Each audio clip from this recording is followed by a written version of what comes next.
I'm just going to power through some slides and have a discussion about alternate reality games, transmedia games, which might be a little bit of a sort of sidestep from the digital games that we're discussing, but of course these games also sort of exist in the digital milieu. So alternate reality games are digitally distributed narratives that combine interactive storytelling, treasure hunting, collaboration and puzzle solving. So these experiences exist and overlap within a complex taxonomy and ecology of game types that include location-based games, pervasive games, ubiquitous games, and transmedia games. So there's a lot to take in here, and I'm thinking some people already have some familiarity with these terms. Just to quickly breeze through some of this taxonomy. So I guess location-based and pervasive games sort of might have a little bit more to do with the LARPs that you find in Scandinavia. Alternate reality games was the sort of name, I suppose, of these experiences through most of the 2000s. Ubiquitous games is a term that one of the prominent designers in this film, McGonigal, uses to describe these experiences, whereas transmedia games is probably the more standard way of describing these games from an industry perspective at present. The reason I use the term alternate reality games is not simply because it's a more traditional term, but because it is the term that the military uses when they describe these games, and that is what this paper is discussing. So what sets all of these game types sort of in the one group is the fact that they eschew sort of virtual playing realms, I suppose, these sort of first-person shooter worlds, and instead they attempt to blur the line between reality and fiction by taking the real world as their game board. So reality, I suppose, becomes the game platform, and people not only play in the real world, but they find clues and this sort of thing. It's through the internet and through mobile phones. So alternate reality games typically begin with an uncovered story fragment. This is a brief walkthrough of a game that I'll discuss in a minute. This story fragment will lead to clues on the internet, littered across the internet, which once solved lead players to further clues or staged events in the real world. This process of storytelling as archaeology leads players to puzzles that commonly encourage pattern recognition, require esoteric knowledge and skills in organisation, programming and cryptography. Many ARGs require dozens or hundreds of people to play out. So while these games have risen in popularity in the last sort of decade or two, I contend here that where militarised digital games have been developed, well, we're seeing them developed as training devices for combat operations. Alternate reality games, in contrast, have evolved as instructional experiences for the military intelligence industry. These games do not call upon combat skills and tactics of things like first-person shooters, but instead require players to observe, to detect, to collaborate with multiple players and agencies, to research sometimes dense information from a wide range of sources, and to decode puzzles and navigate information with rigour and stealth. So when I refer to military intelligence, I do so as the exploration of numerous information sources to guide and direct military decision making. The collection of data from a wide range of sources to inform decisions at strategic, operational and tactical levels. So this is actually a information architecture of the Beast, which is a good example to draw on as kind of the founding, I suppose, game in terms of alternate reality games. The Beast was developed in 2000-2001. As with many early ARGs, it didn't promote itself overtly, but offered small but curious inconsistencies in the real world that began to be noticed. Those noticing these clues gradually began to find each other online. An individual took the initiative of starting up an online forum to discuss them. Within 2 days of his initial post founding this group, the group had 153 new members investigating these mysterious phenomena. Within 3 months, the group, now known as the Cloud Makers, had grown to 7,500 members. So the experience they were taking part in was a giant whodunit set in the future. It was a backstory for and ultimately a promotion tool for the 2001 Spielberg-Kubrick film Artificial Intelligence. The players who took part, the Cloud Makers and a whole lot of other players, were sort of, I think, ultimately a little bit disappointed with the film and the fact that the game led to that. I think they really enjoyed the game a lot more than the final product. It was that sort of thing of the marketing of the product far overtaking the product itself in terms of satisfaction. But before discovering the game to be an elaborate marketing tool, the Cloud Makers and a purported million other players took up the task of cracking complicated and time-consuming puzzles requiring programming, translating and hacking skills, obscure knowledge of literature, history and the arts. The diverse skill set and knowledge base required to solve the game's problems, as well as the magnitude of its unwieldy plot, made cooperative groups like the Cloud Makers absolutely necessary. When the game ended on 24th of July, the Cloud Makers fell into sort of a bit of a state of inertia. Through their deep involvement in the game, players began to complain not only of losing sleep, but also jobs and friendships through their just intense involvement. Through August of 2001, they continued to meet online, reminiscing the beast and considering future possible games and even prospects of developing their own. A month later, following the attacks on the Pentagon and the World Trade Center, September 11, 2001, the Cloud Makers mobilised, offering condolences and donating blood in New York. But by the end of the day, a few proposals had emerged for a more ambitious response. Posts with subjects like The Darkest Puzzle and Cloud Makers to the Rescue suggested that through gameplay, the Cloud Makers could solve the puzzle of who the terrorists were. So I guess it's important to be clear here because there's been some confusion. This wasn't a widespread idea in this Cloud Maker community. There are a few small suggestions, but it did provoke a larger discussion. And it did also speak to, I suppose, a lot of the sense of agency of the Cloud Makers who had identified themselves in profiles and homemade signatures as a collective intelligence of unparalleled in entertainment history.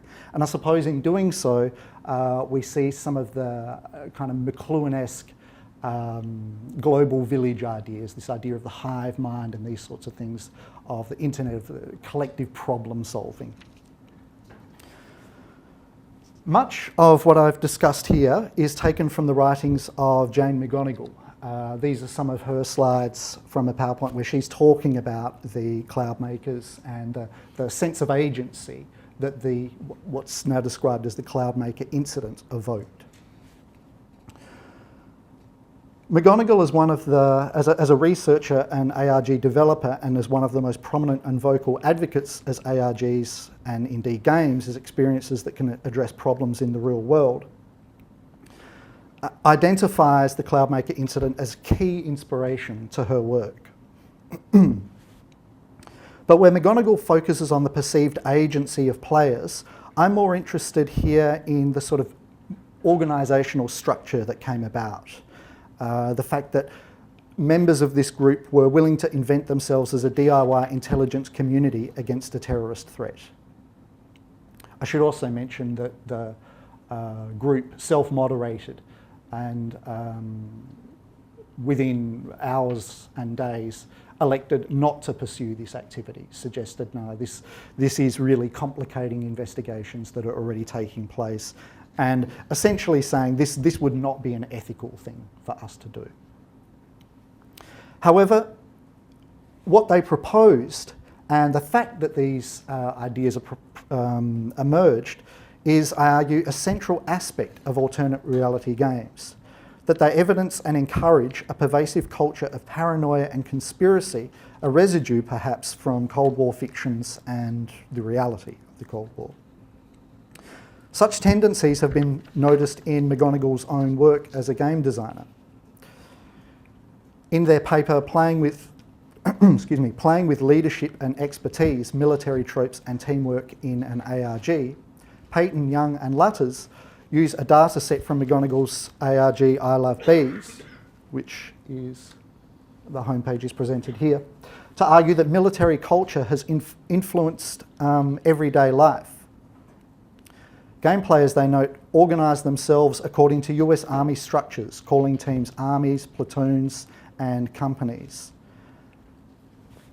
So I guess what I'm saying here is that ARGs, in some sense, reveal a little bit about the sort of success of what's been described as the military entertainment complex. That players of these games will instinctively assemble into military hierarchies or with military ambitions.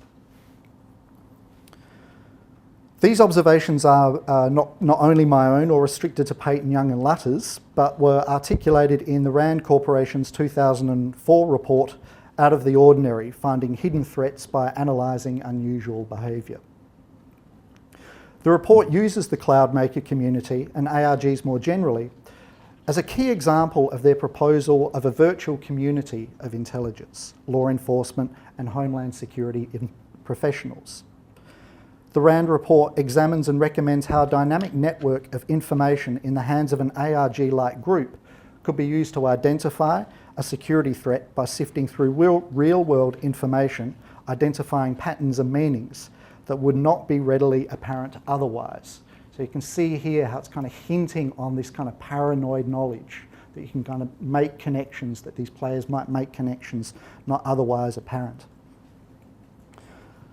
More recently, as part of the Edward Snowden release of classified documents, we became aware of the 66-page report, Games, A Look at Emerging Trends, User Threats and Opportunities in Influence Activities.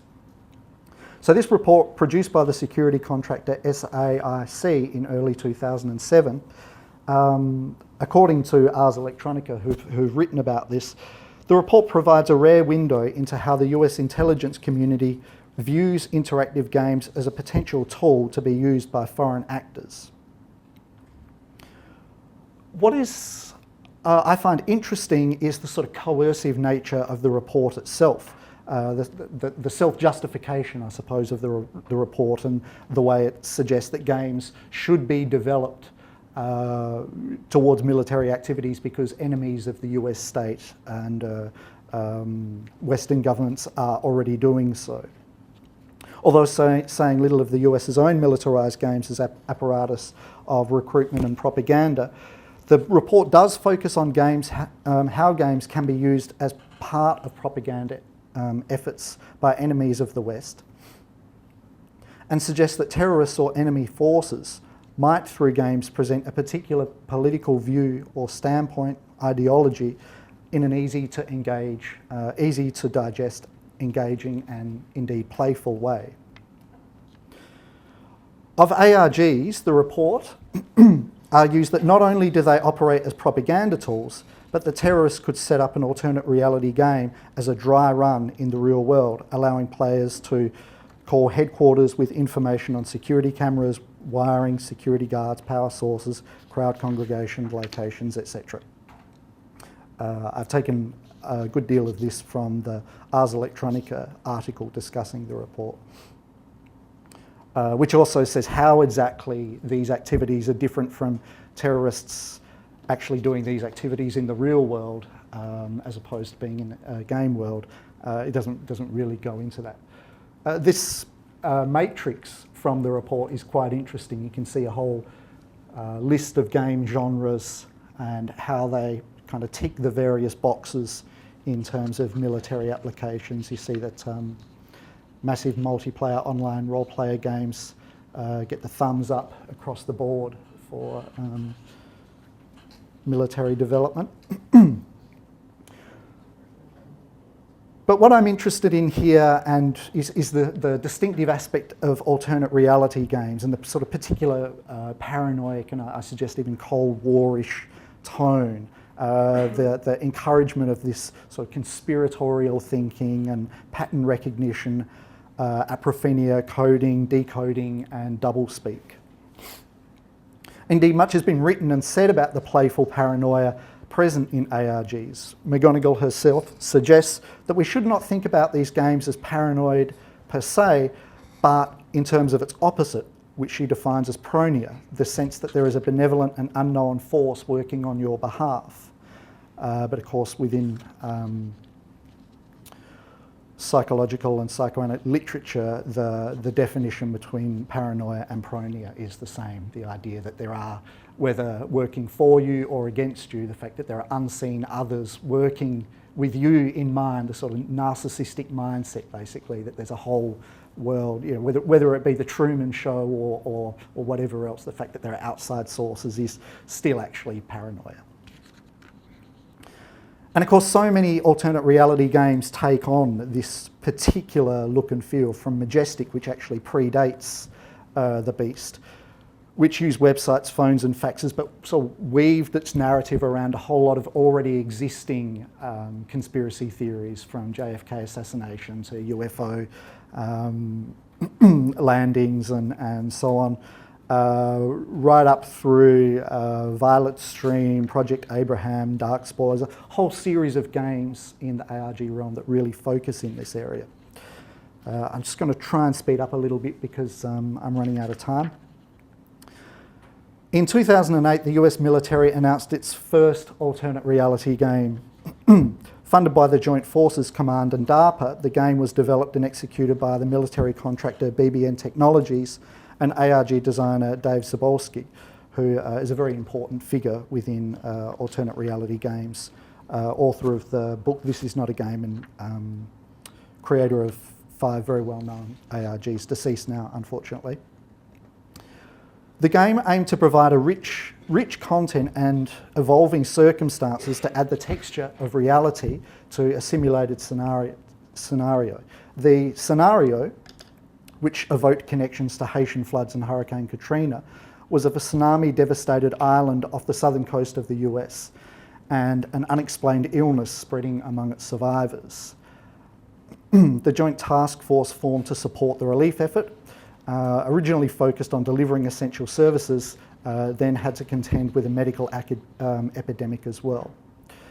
The developers of the game stated that the military needs a new training solution for the longer term, intermediate intensity situations that involve multiple agencies, because ARGs are inherently distributed and built on complex, engaging scenarios. They are an effective and cost-efficient way to train for both the long-duration, large-scale problems that require individuals to respond both collectively and individually. In the following year, DARPA developed a game called the DARPA Network Challenge, or You Are Here, and basically got a whole lot of people to try and find weather balloons that it had hidden across, I mean, you know, when I say hidden, they're weather balloons, but hidden across the US.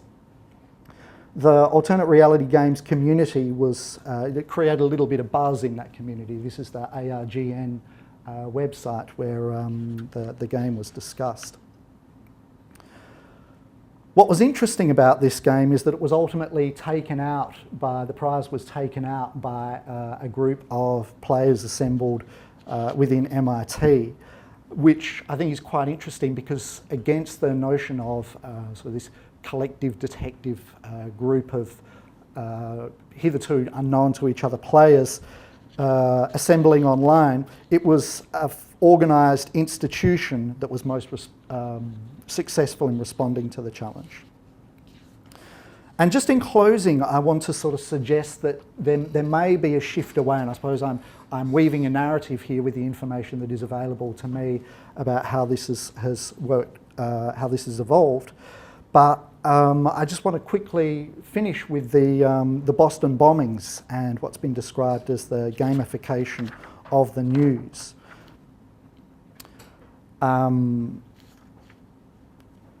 That description comes from the Department of War Studies, King's College London, who I draw on quite heavily in their article about the Boston bombings here. Specifically, the Reddit community that assembled in response to the bombings with sort of a similar I suppose, ambitions as some of the members in the Cloudmaker community. Specifically, I mean, it was quite interesting because the fact that this event happened, and it really was it was the first significant attack on US soil since 9/11, but it was also so mass media mainstreamed, and the speed at which information, I guess, for those people who, it's been argued, were playing it like a game, whether they realised it or not. I suppose the pacing of this game was so quick that that it really evolved like a transmedia story. But of course, in evolving so quickly, there really was very little accuracy. It was a whole lot of people just throwing theories out there, ultimately under the Reddit thread of "Fine Boston Bombers." And unfortunately, one of the results of this, the fact that things did move so quickly, it's been suggested that that the actual forces investigating were under real pressure to find the people behind the attacks, because they were worried about being overtaken in perception or reality by this group of people feeding into Reddit. So there was intense pressure on the CIA and the FBI and the police to find out who did it. And some have also suggested that this actually really forced their hand in terms of making the arrests that they did. The other unfortunate aspect was that a student was wrongly tied to the bombings, and he was found dead. At around that time, there was this suggestion at that time that people might have taken the law into their own hands, but as it turned out, he'd actually he was a sufferer of depression, and he'd taken his own life sometime before. But the fact that he'd gone missing sometime before, people had suggested and had tied into his involvement with the attacks, of which he had absolutely nothing to do with. But it was quite interesting as well to see the way that this sort of phenomena was written up. All of these ideas, I suppose, these McLuhan-esque ideas, the global village, community discovery dynamic, collective intelligence and hive mind, suddenly these were all being rewritten as you see, witch hunt and online lynch mob, web vigilantism and digital hysteria. I suppose the collective madness of the internet, which I thought was a really important ethical distinction, that, you know, if we're looking at this way of collectively, or the collective intelligence of the internet, we also need to keep in mind this idea of mass hysteria, and the idea that people can get very caught up and not necessarily in the right directions. So I've really sped through quite a lot of information there, and I apologise for that, but I'm happy to take any questions.